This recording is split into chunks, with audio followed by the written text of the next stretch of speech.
దర్శించుమయ్యా. మన ప్రభు అయిన రక్షకుడైన యేసుక్రీస్తు పరిశుద్ధ నామములో మీ అందరికీ శుభములు తెలియచేయుచున్నాను.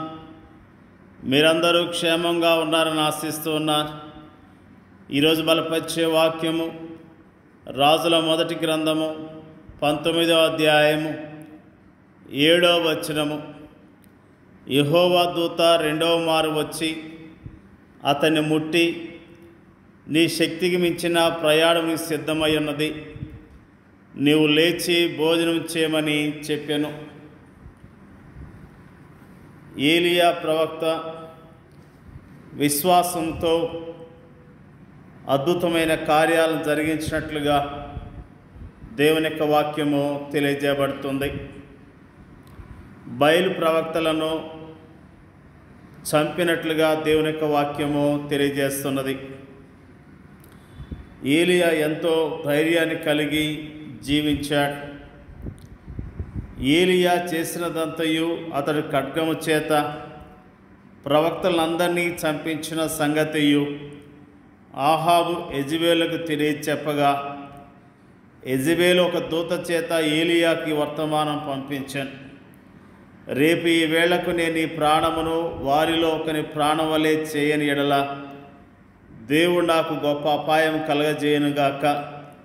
కాబట్టి అతడు ఈ సమాచారం తెలుసుకొని లేచి తన ప్రాణం కాపాడుకుంటకై పోయి యూదా సంబంధమైన బెయేర్షెబాకు చేరి అచ్చట ఉండమని తన దాసునితో చెప్పి, తాను ఒక దిన ప్రయాణం అరణ్యములోనికి పోయి ఒక బదరీ వృక్షం కింద కూర్చుండి మరణాపేక్ష గలవాడై, యెహోవా, నా పితరుల కంటే నేను ఎక్కువ వాడిని కాను, ఇంత మటుకు చాలును, నా ప్రాణం తీసుకొనమని ప్రార్థన చేశాను.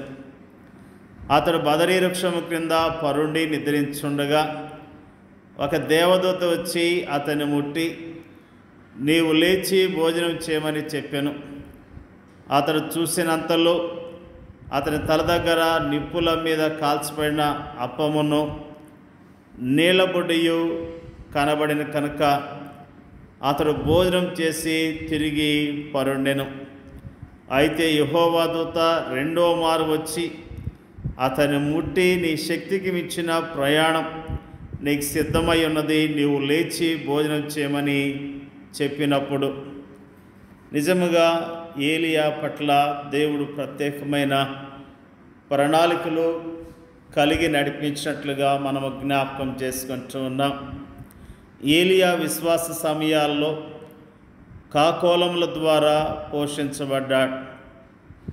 విధవరాలు గృహములో పోషించబడ్డాడు. అతని నిరాశ సమయాల్లో దేవుని దూత అతని కాపలాగా ఉంచబడింది.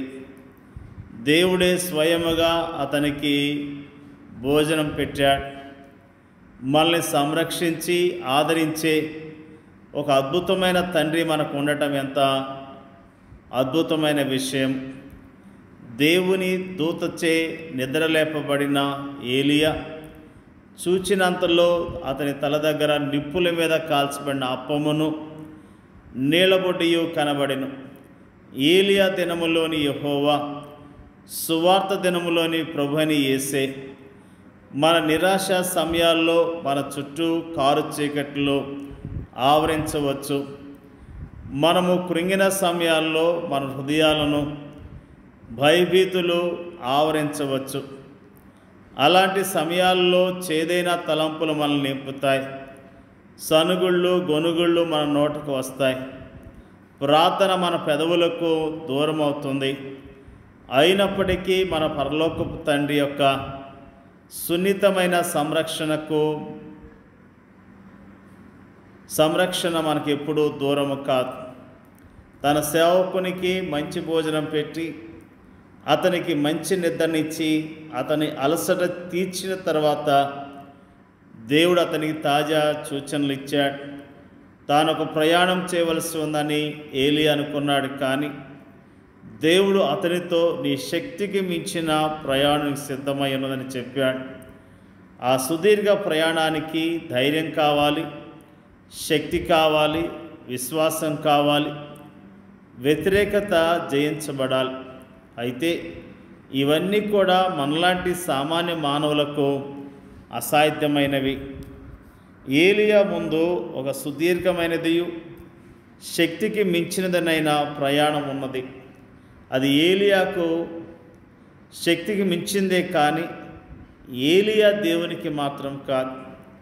దేవుడు తన సున్నితమైన ప్రేమతో తన సేవకుని ప్రతి విధమైన అవసరతలను తీరుస్తాడు. మన జీవితాల్లో కూడా మనకు కూడా ఒక సుదీర్ఘ ప్రయాణం ఉన్నది. అది నిత్యత్వపు మహిమలో అంతమవుతుంది. అయితే ఆ ప్రయాణములో కష్టాలున్నాయి, శ్రమలున్నాయి, పరీక్షలున్నాయి, వ్యతిరేకత ఉంది. ఈ సుదీర్ఘ ప్రయాణం మన శక్తికి మించినదని మనం అనుకోవచ్చు. ఈ సుదీర్ఘ ప్రయాణం చేసేందుకు మనకు శక్తి చాలదని మనం అనుకోవచ్చు. ఇలాంటి ప్రయాణాలు ఎవరు చేయగలరు అని మనము అనుకోవచ్చు. కానీ నా కృప నీకు చాలును, బలహీనత యందు నా శక్తి పరిపూర్ణమగుచున్నదని ప్రభు మనతో అంటున్నాడు.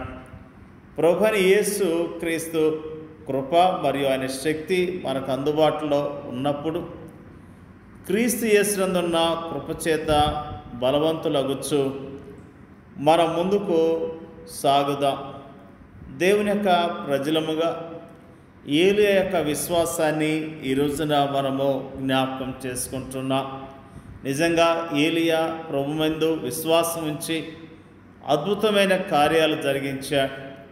ఏలియా నిరాశ కలిగి ఉన్నప్పుడు ప్రభు అతనికి ధైర్యాన్ని ఇచ్చాడు.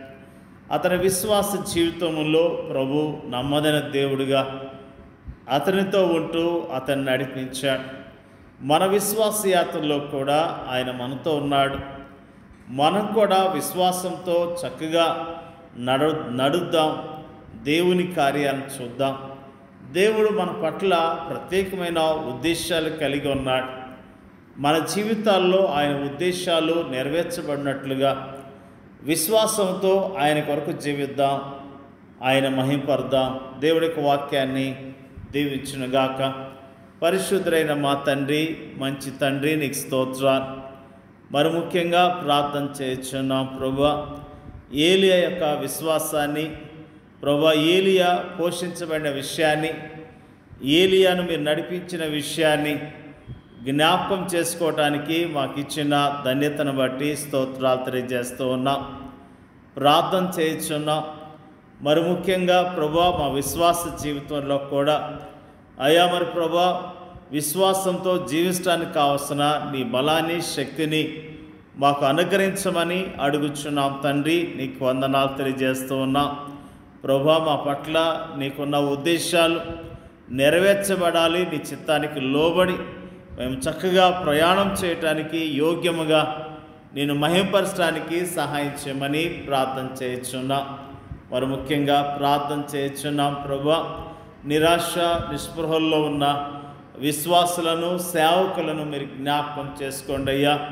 అయ్యా మరి ప్రభువా వారిని ధైర్యపరచండి, బలపరచండి. వరకున్న నిరాశ నిస్పృహలు తొలగించి నీ నామంలో ధైర్యాన్ని దయచేయండి అయ్యా. ప్రార్థన చేయుచున్నాం. కృంగిన వారిని లేవనెత్తమని ప్రార్థన చేయుచున్నాం. దుఃఖముతో, ఆయాసంతో ఉన్న విశ్వాసులను బలపరచండి అయ్యా. ప్రార్థన చేయుచున్నాం. నీ నామములో ప్రభువా పరిచర్య చేస్తున్న నీ సేవకులందరినీ జ్ఞాపకం చేసుకోండి అయ్యా. స్తోత్రాలు. మా దేశంలో ప్రపంచవ్యాప్తంగా నీ నామములో పరిచర్య చేస్తున్న సేవకులను, వారి కుటుంబాలను దీవించి ఆశీర్వదించండి. వారికి ఉన్న ప్రతి అవసరత మీరు తీర్చండి అయ్యా. స్తోత్రాలు. నిజంగా ప్రభువా నీ నా మహిమార్థమై మేమందరం కూడా జీవించడానికి సహాయం చేయండి అయ్యా. ప్రార్థన చేయుచున్నాం. అనాథలను, దిక్కులేని వారిని, చెరసాల్లో ఉన్న వారిని, విధవరాళ్లను జ్ఞాపకం చేసుకోండి అయ్యా. వారిని ఆదరించండి, ధైర్యపరచండి, వారి క్షేమం దయచేయండి అయ్యా. ప్రార్థన చేయుచున్నాం ప్రభువా. నీ నామములో ప్రభువా ప్రతిరోజు లేఖనాలు ధ్యానం చేస్తూ విశ్వాసంతో ప్రభువా జీవించడానికి పరిశుద్ధాత్మ శక్తిని మాకు దయచేయండి అయ్యా. ప్రార్థన చేయుచున్నాం. మాకు ఇచ్చిన చక్కని వాక్య భాగాన్ని బట్టి నీకు వందనాలు తెలియజేస్తున్నా. విశ్వాస యాత్రలో చక్కగా జీవించడానికి నీ కృపను మెండుగా మాకు దయచేయండి అయ్యా. ప్రార్థన చేయుచున్నాం. మాకు ఇచ్చిన ఈ యొక్క చక్కని మాటలను బట్టి వందనాలు తెలియజేస్తున్నాం. మా ప్రార్థన అంగీకరించమని యేసుక్రీస్తు నామములో అడుగుచున్నాం తండ్రి. ఆమేన్.